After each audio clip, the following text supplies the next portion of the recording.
Bośnia i Hercegowina to kraj pełen pięknych i uroczo położonych miast o historycznym charakterze. Jednym z nich jest Mostar, którego zabytkowe centrum w 2005 roku zostało wpisane na listę Światowego Dziedzictwa Kulturowego UNESCO.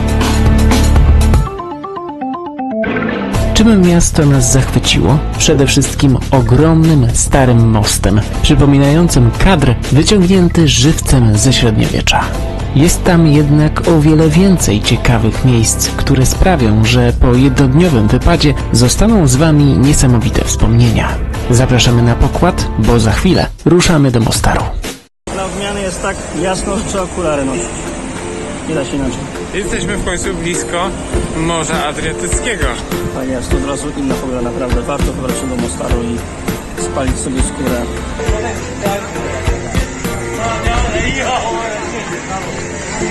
Ale pięknie.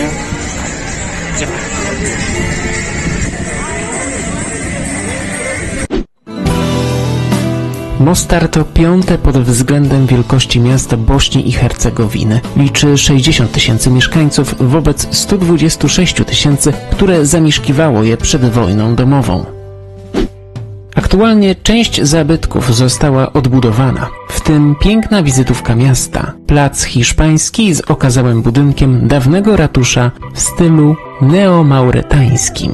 Teren ten jest ciągle żywym wspomnieniem wojny, bowiem sąsiadują z nim szkielety dawnych biurowców. Do dziś nie doczekały się odbudowy. Takich miejsc znaleźliśmy więcej, pokażemy je na końcu filmu. Stary most to jeden z ważniejszych zabytków architektury osmańskiej w Europie. Jest również wyjątkowym symbolem łączącym dwa światy – orientalny wschód i chrześcijański zachód. Most powstał w połowie XVI wieku z rozkazu sułtana Sulejmana, który pragnął skomunikować nowo zdobyte ziemie z resztą swojego imperium. Budowla szybko stała się czymś więcej niż tylko przeprawą. Przez stulecia most był symbolem pojednania wschodu z zachodem. Aby przejść na drugą stronę Neretwy, trzeba przygotować się na wspinaczkę, bowiem najwyższy punkt mostu wznosi się 24 metry ponad nurt rzeki. Wejście jest tak strome, że na wierzchnię mostu ułożono skostki w taki sposób, aby można było zaczepić między nimi stopę. Podczas wojny domowej most został zniszczony 9 listopada 1993 roku. Niemal natychmiast po zakończeniu wojny, przy wsparciu UNESCO i Banku Światowego, rozpoczęto odbudowę, w której wykorzystano kawałki zniszczonej konstrukcji zalegające na dnie rzeki.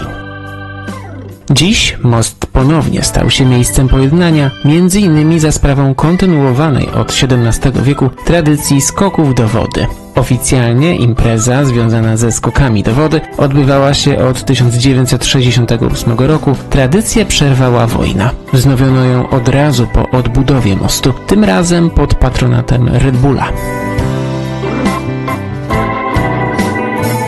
Po obu stronach mostu można znaleźć coś ciekawego. Schodząc z mostu drogą oneściukową, zaledwie 150 metrów dalej odnajdziemy inny, mniejszy i mniej oblegany przez turystów most. W rzeczywistości jest on starszy o kilka lat od starego mostu.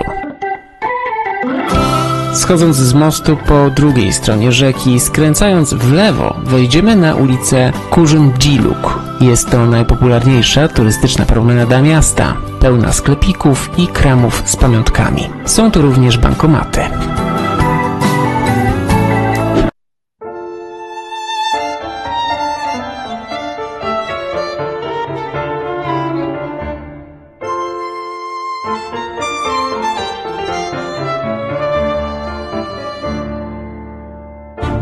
W Mostarze zobaczymy zarówno kościoły, meczety, jak i cerkwie.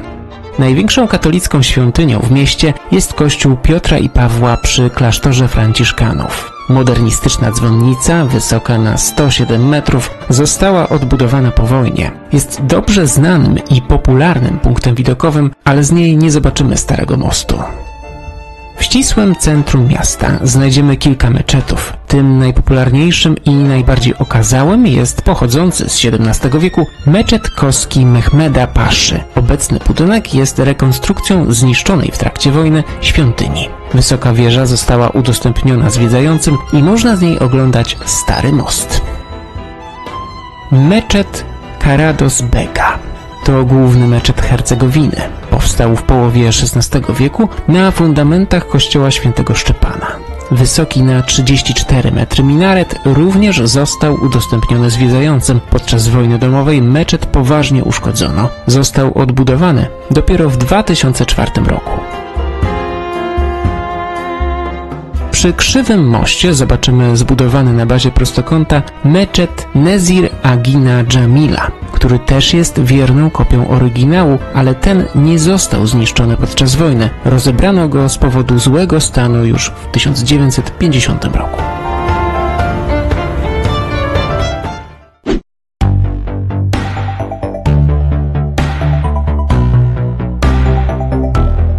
Wracając na dworzec, przeszliśmy się ulicami położonymi nieco dalej od centrum, gdzie turyści rzadko zaglądają. Szczególnie jedna, ulica Marszałka Tito, okazała się skansenem pełnym ruin. Zobaczyliśmy tam wiele zniszczonych budynków z dziurami po kulach, a także dawne centrum handlowe, którego fantazyjnie przyozdobiona fasada przypomina ruiny mauzoleum z czasów socjalizmu. Na koniec pozytywna informacja. W mostarskim parku znajduje się pomnik gwiazdy filmów kung fu Bruce'a Lee. Jest on symbolem, który ma połączyć zwaśnione strony. Lee to aktor popularny pod koniec lat 60. XX wieku. Filmy z jego udziałem oglądali wszyscy, niezależnie od wyznania czy pochodzenia, dlatego uznano, że będzie świetnym ponadczasowym pomostem między wschodem a zachodem. Zupełnie jak Stary Most. Rany spowodowane wojną będą się jeszcze długo goić, bowiem różnice pomiędzy chrześcijanami a muzułmanami nadal istnieją. W tym miejscu wyraźnie widać rywalizację obu stron. Objawia się to w wysokich wieżach oraz dominującym nad okolicą chrześcijańskim krzyżem na szczycie wzgórza Hum. Zasubskrybujcie kanał, włączcie dzwonek, aby nie przegapić żadnego nowego filmu. Do zobaczenia!